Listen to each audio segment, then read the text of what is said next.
자, 이번 전쟁은 근데 좀 변수가 있죠. 이제 대규모 인질이 그럼요. 또 잡혀 있고. 예. 자, 미국이 어쨌든 이스라엘의 정당한 그 보복에 찬성을 하지만 예.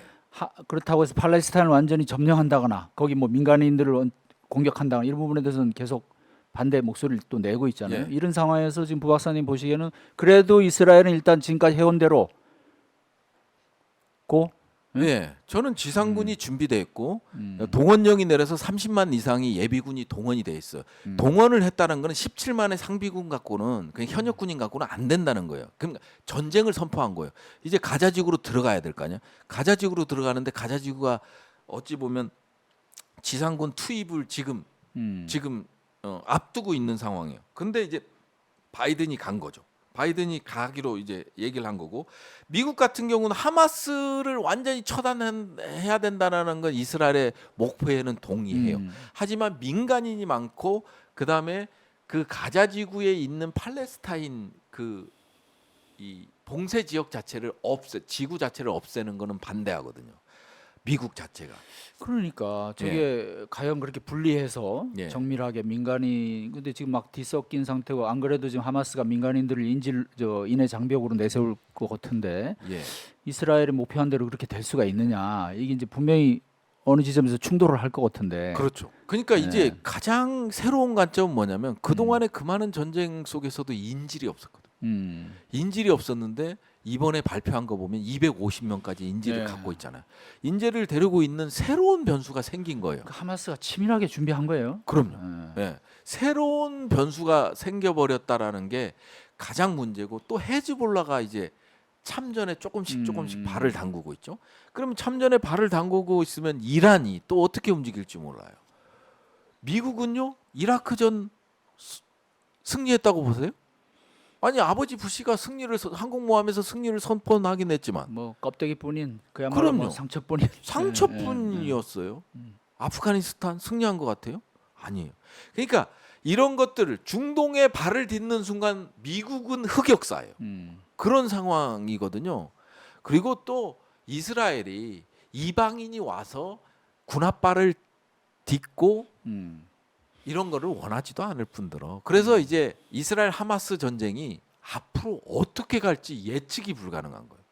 이란과 미국의 어떤 대리전, 아니 이스라엘, 그러니까 이제 전쟁이 한 복잡하게 흘러 들어갈 가능성이 높다. 그러니까 이게 그런 입장에서 봤으면 바이든은 엄청 급한 거예요. 이러다가 네. 트럼프한테 넘어간다.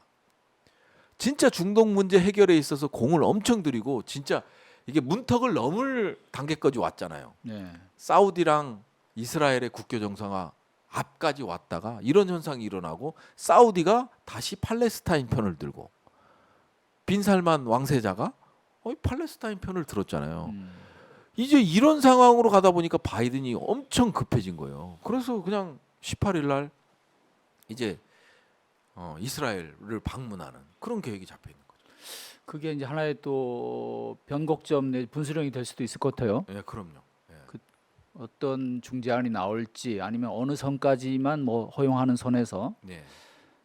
그렇지 않으면 지금 말씀하신 대로 이제 그렇게 이제 뭐 헤즈볼라라든가 예. 또 다른 아랍 국가들이 만약에 뭐 이 팔레스타인 민간인들이 대량으로 또 보복 학살을 당한다.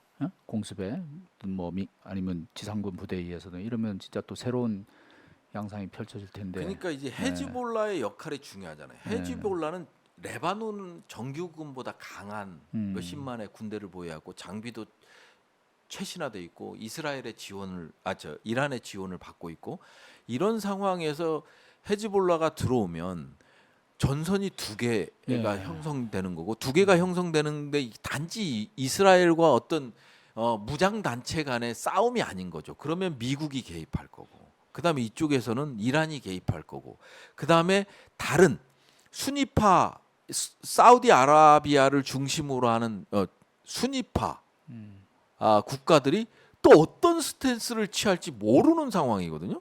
그러니까 상당히 앞을 내다보기 어려운 게 이스라엘 하마스 간의 전쟁이다. 만약 미국이 적극적으로 개입하면 중국하고 러시아의 또 어떤 개입 여부도 좀 또 중국이 봐야 이제 또 되죠. 친 팔레스타인 예.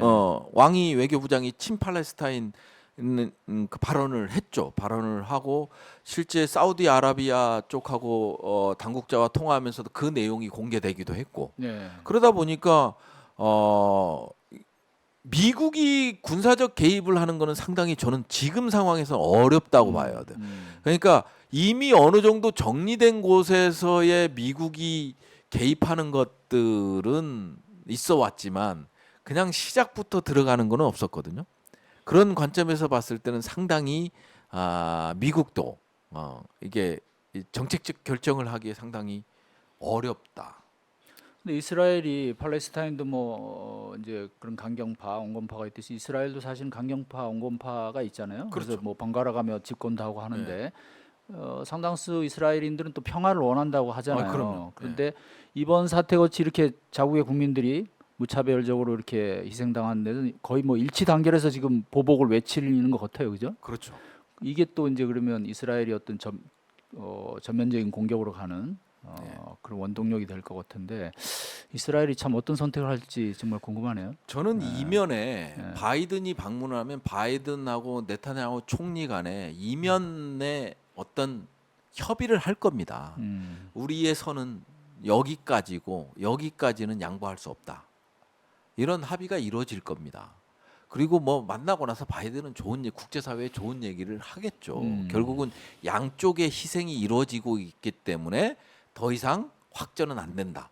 뭐 이런 표현이 될 가능성. 이스라엘을 지지하면서도 이런 하마스의 공격을 규탄하면서도 한쪽에서는 이스라엘의 어떤 목표를 용인해줄 가능성이 높다.